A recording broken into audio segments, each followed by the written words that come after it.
আজি হৈছে বিশ্ব এইডছ দিৱস। অসম ৰাজ্যিক এইডছ নিয়ন্ত্ৰণ সমিতিৰ উদ্যোগত কেন্দ্ৰীয়ভাৱে এইডছ দিৱস পালন কৰা হৈছে। শংকৰদেৱ কলাক্ষেত্ৰৰ প্ৰেক্ষাগৃহত অনুষ্ঠিত হয় এইডছ দিৱসৰ অনুষ্ঠান। মূলতঃ এইডছ সম্পৰ্কে ল'বলগীয়া সাৱধানতা, এইডছ নিৰাময়ৰ বাবে এই অনুষ্ঠানত বিশেষ আলোচনা কৰে। অনুষ্ঠানত এইডছ আক্ৰান্ত ৰোগীয়ে বৰ্ণনা কৰে এইডছ সম্পৰ্কে বহু গুৰুত্বপূৰ্ণ বিষয়। এইডছ নিয়ন্ত্ৰণৰ বাবে কাম কৰি অহা কেইবাখনো জিলাক আগবঢ়োৱা হয় বিশেষ সম্বৰ্ধনা। বহু লোকৰ সচেতনতাৰ অভাৱত এই ৰোগ পোহৰলৈ অনাত সৃষ্টি হৈ আহিছে অসুবিধা। বিশ্ব এইডছ দিৱসত সংকল্প লোৱাৰ আহ্বান আৰু এই ৰোগৰ সৈতে যুঁজ দিয়ক, সমাজত নিজৰ লগতে 10 জনক জীৱন দিয়ক।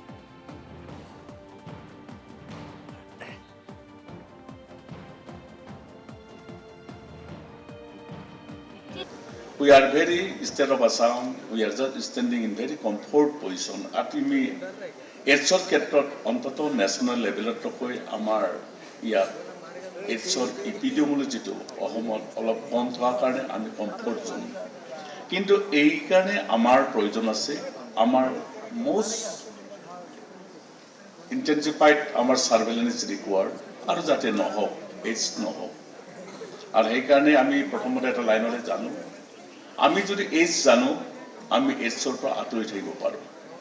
We are very, instead of Assam, we are just standing in very comfort position. At we এইডছৰ ক্ষেত্ৰত অন্তত নেশ্যনেল লেভেলতকৈ আমাৰ ইয়াত এইডছৰ ইপিডিঅ'লজিটো অসমত অলপ কম থকাৰ কাৰণে আমি কমফৰ্ট জোন।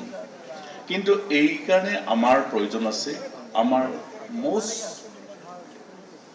ইণ্টেনচিফাইড আমাৰ ছাৰ্ভেইলেন্স ৰিকুৱাৰ্ড আৰু যাতে নহওক এইডছ নহওক। আৰু সেইকাৰণে আমি প্ৰথমতে এটা লাইনৰে জানো আমি যদি এইডছ জানো। আজি হৈছে বিশ্ব এইডছ দিৱস। অসম ৰাজ্যিক এইডছ নিয়ন্ত্ৰণ সমিতিৰ উদ্যোগত কেন্দ্ৰীয়ভাৱে এইডছ দিৱস পালন কৰা হৈছে। শংকৰদেৱ কলাক্ষেত্ৰৰ প্ৰেক্ষাগৃহত অনুষ্ঠিত হয় এইডছ দিৱসৰ অনুষ্ঠান। মূলতঃ এইডছ সম্পৰ্কে ল'বলগীয়া সাৱধানতা, এইডছ নিৰাময়ৰ বাবে এই অনুষ্ঠানত বিশেষ আলোচনা কৰে। অনুষ্ঠানত এইডছ আক্ৰান্ত ৰোগীয়ে বৰ্ণনা কৰে এইডছ সম্পৰ্কে বহু গুৰুত্বপূৰ্ণ বিষয়। এইডছ নিয়ন্ত্ৰণৰ বাবে কাম কৰি অহা কেইবাখনো জিলাক আগবঢ়োৱা হয় বিশেষ সম্বৰ্ধনা।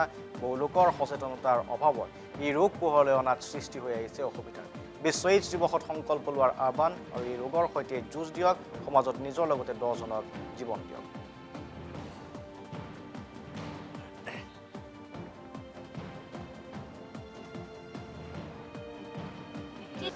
We are very, instead of Assam, we are just standing in very comfort position. At we এইডছৰ ক্ষেত্ৰত অন্তত নেশ্যনেল লেভেলতকৈ আমাৰ ইয়াত এইডছৰ ইপিডিঅ'লজিটো অসমত অলপ কম থকাৰ কাৰণে আমি কমফৰ্ট জোন।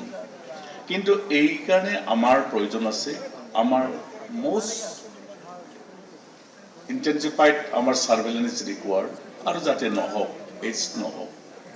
আৰু সেইকাৰণে আমি প্ৰথমতে এটা লাইনৰে জানো আমি যদি এইডছ জানো আমি এইডছৰ পৰা আঁতৰি থাকিব পাৰোঁ। We are very, instead of Assam, we are just standing in very comfort position. At we এইডছৰ ক্ষেত্ৰত অন্তত নেশ্যনেল লেভেলতকৈ আমাৰ ইয়াত এইডছৰ ইপিডিঅ'লজিটো অসমত অলপ কম থকাৰ কাৰণে আমি কমফৰ্ট জোন। কিন্তু এই কাৰণে আমাৰ প্ৰয়োজন আছে আমাৰ মোষ্ট ইণ্টেনচিফাইড আমাৰ ছাৰ্ভেইলেন্স ৰিকুৱাৰ্ড আৰু যাতে নহওক এইডছ নহওক। আৰু সেইকাৰণে আমি প্ৰথমতে এটা লাইনৰে জানো আমি এইডছৰ পৰা আঁতৰি থাকিব পাৰোঁ। We are very, instead of Assam, we are just standing in very comfort position. At we এইডছৰ ক্ষেত্ৰত অন্তত নেশ্যনেল লেভেলতকৈ আমাৰ ইয়াত এইডছৰ ইপিডিঅ'লজিটো অসমত অলপ কম থকাৰ কাৰণে আমি কমফৰ্ট জোন। কিন্তু এই কাৰণে আমাৰ প্ৰয়োজন আছে আমাৰ মোষ্ট ইণ্টেনচিফাইড আমাৰ ছাৰ্ভেইলেন্স ৰিকুৱাৰ্ড আৰু যাতে নহওক এইডছ নহওক। আৰু সেইকাৰণে আমি প্ৰথমতে এটা লাইনৰে জানো আমি যদি এইডছ জানো